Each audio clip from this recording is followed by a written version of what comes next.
Hello दोस्तों, आप सभी का हमारे चैनल खबर मंथन में स्वागत है। दोस्तों, आज 18 तारीख का दिन शनिवार। तो चलिए एक नज़र हम आज की ताज़ा खबर डालते हैं।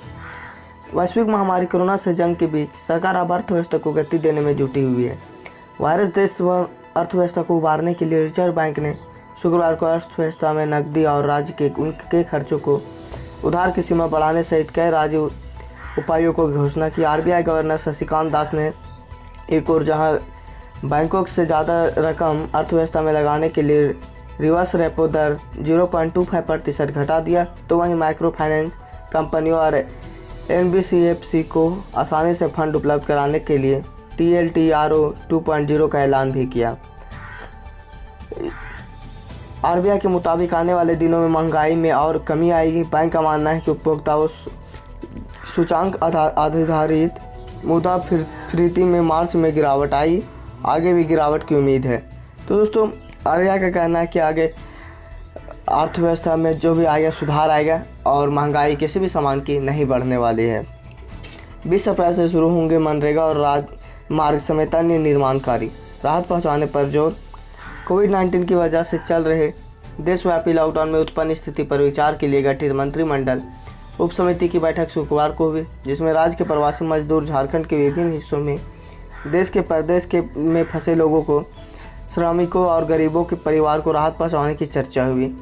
वहीं सभी प्रवासी श्रमिकों को DBT के जरिए 1,000 रुपये की आर्थिक सहायता देने, 20 अप्रैल से मनरेगा, राजमार्ग और अन्य निर्माण कार्यों के लिए छूट देने, खेती बाड़ी में सहयोग करने, दूध का सामग्रियों बनाने में मदद करने और लॉकडाउन खत्म होने के बाद लौटने वाले प्रवासी मजदूरों को रहने, खाने पीने व जाँच की व्यवस्था तैयार करने की योजना भी बनाई जा रही है।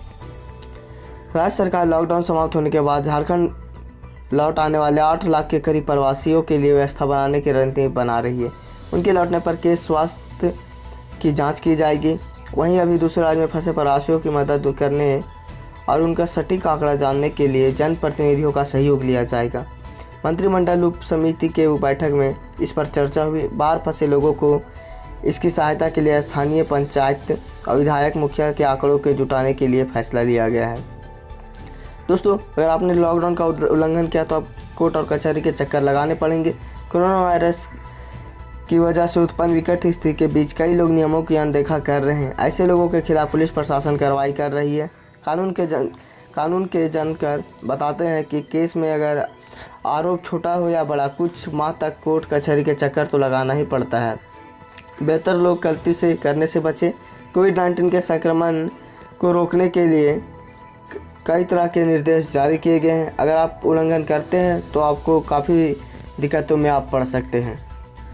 दोस्तों, राजधानी रांची में हिंदपीढ़ी इलाका कोरोना संक्रमित का हॉटस्पॉट बन गया है। यहाँ अब तक 14 कोरोना संक्रमित मरीज मिल चुके हैं, जिनमें से एक की मौत हो चुकी है। जिन प्रशासन ने इस पूरे इलाके को अनिश्चित काल के लिए सील रखा है।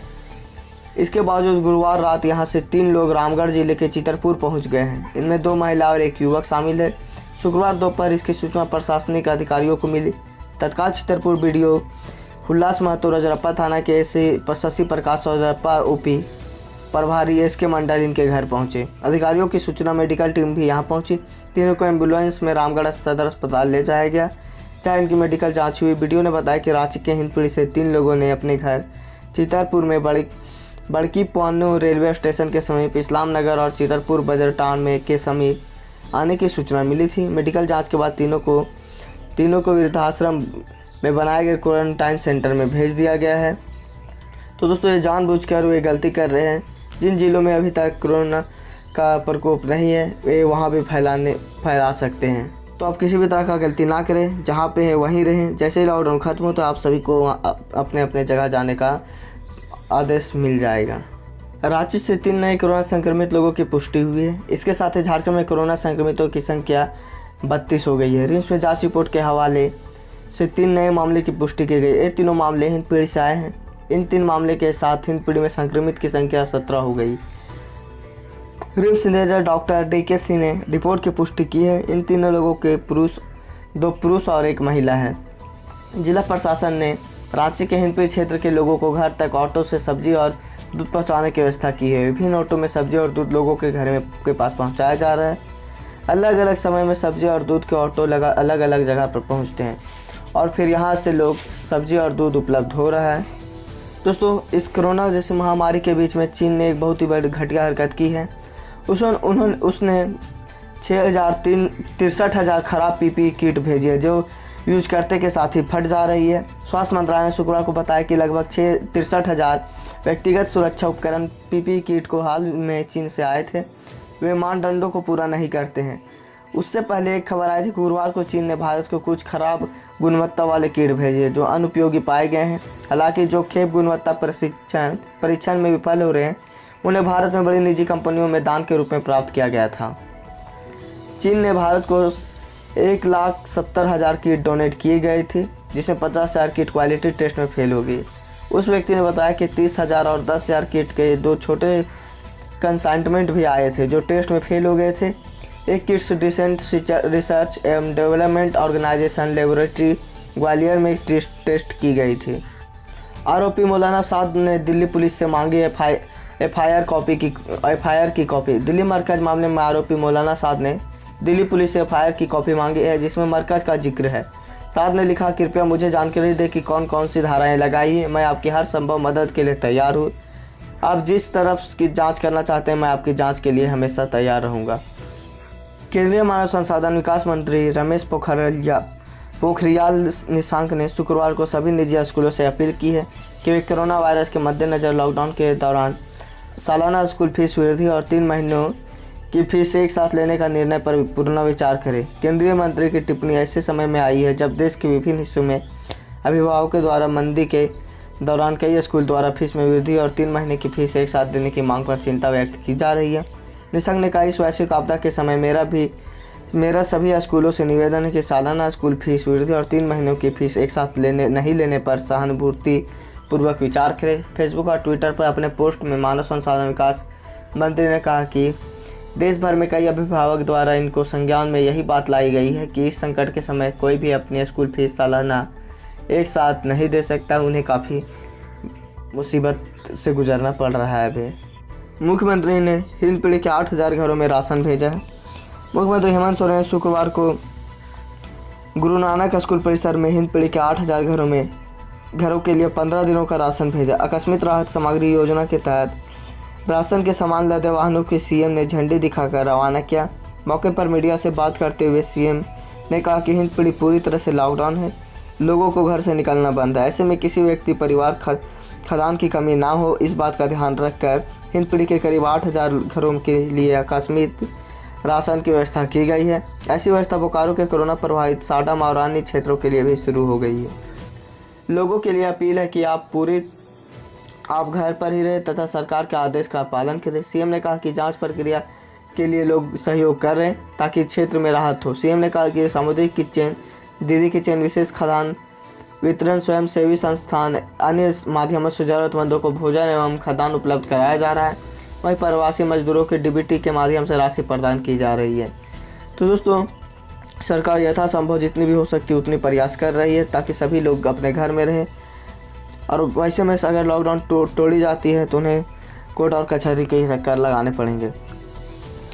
8 जोन के 15 एंट्री पॉइंट पर सुरक्षा पुख्ता इंतजाम किया गया है। हिंदपीढ़ी के दोस्तों, हिंदपीढ़ी में 8 जोन है जहाँ पे सुरक्षा के पूरी तरह से इंतजाम किया गया है।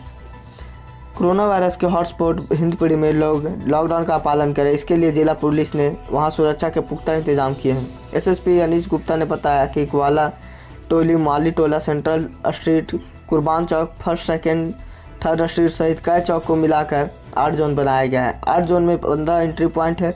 सभी एंट्री पॉइंट को सील कर दिया गया है और सुरक्षा के विशेष इंतजाम किए गए हैं।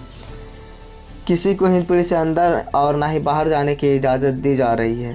तो दोस्तों, पुलिस ने वहाँ पे पूरी सख्ती बरत रही है क्योंकि वहाँ पे कोरोना वायरस का हॉटस्पॉट बन गया और वहाँ सबसे ज़्यादा वहीं पे कोरोना पॉजिटिव की संख्या अभी तक पाई गई है। दोस्तों, सरकार का आदेश है आरोग्य सेतु ऐप डाउनलोड करें। यहाँ से ऐप आपके लिए काफ़ी फ़ायदेमंद होगा, तो आप ऐप डाउनलोड करें। अगर आपके सामने कोई कोरोना पॉजिटिव है तो यह ऐप आपको अलर्ट कर देगा। तो जाइए इस ऐप को आप डाउनलोड कर लें। दोस्तों, सरकार के द्वारा ई विद्या वाहिनी ऐप में जितने भी अपने डाटा रजिस्टर करने थे और प्रोफाइल अपडेट करना था वो सब में काफ़ी मुश्किलों का सामना आ रहा है। दोस्तों, सभी शिक्षक हमें कमेंट कर रहे हैं कि उसमें प्रोफाइल अपडेट करने में काफ़ी मुश्किलों का सामना आना पड़ रहा है। वह कंफर्म नहीं हो पा रहा है और सक्सेसफुल नहीं हो रहा है। तो अगर आपको किसी तरह की परेशानी, तो मैंने वीडियो बना रखा है, आप जाइए वहाँ से देख सकते हैं क्या कैसे करना है, पूरा फुल डिटेल है आपके। उसके बाद आपको किसी भी तरह की परेशानी नहीं होगी। और दोस्तों, श्रीलंका में IPL करवाने पर अभी तक कोई चर्चा नहीं की है BCCI ने। आपको हम बता दें कि श्रीलंका ने BCCI को ऑफ़र किया है कि आप श्रीलंका में IPL करवा सकते हैं। जितनी फैसिलिटी इंडिया में थी वह सारी फैसिलिटी वहाँ पे मिलने वाली है। श्रीलंका क्रिकेट अभी अनिश्चितकाल के लिए स्थगित कर दिए गए इंडियन प्रीमियर लीग के आयोजन की इच्छुक है, लेकिन भारतीय क्रिकेट बोर्ड के एक प्रभावशाली व्यक्ति ने कहा कि इस तरह से प्रस्ताव पर चर्चा करने का कोई मतलब नहीं है। बोर्ड चीज़ों को सामान देने के बाद ही इसका आयोजन करेगा। LLC के अध्यक्ष समीर सिल्वा ने गुरुवार को कहा कि श्रीलंका इस टूर्नामेंट का आयोजन अपने देश में करने के लिए तैयार है, जहां कोविड-19 से संक्रमित लोगों की संख्या बहुत कम है और भारत की तुलना में वहाँ चीज़ें जल्द सामान्य होने की संभावना है। बोर्ड के एक वरिष्ठ अधिकारी ने गोपनीयता शर्त पर कहा कि जब दुनिया में सब कुछ ठप पड़ा है तो BCCI कुछ भी करने की स्थिति में नहीं है। तो दोस्तों, हम आज की ताज़ा खबर में बस इतना ही। आप हमारे चैनल को सब्सक्राइब करें और इस वीडियो को ज़्यादा से ज़्यादा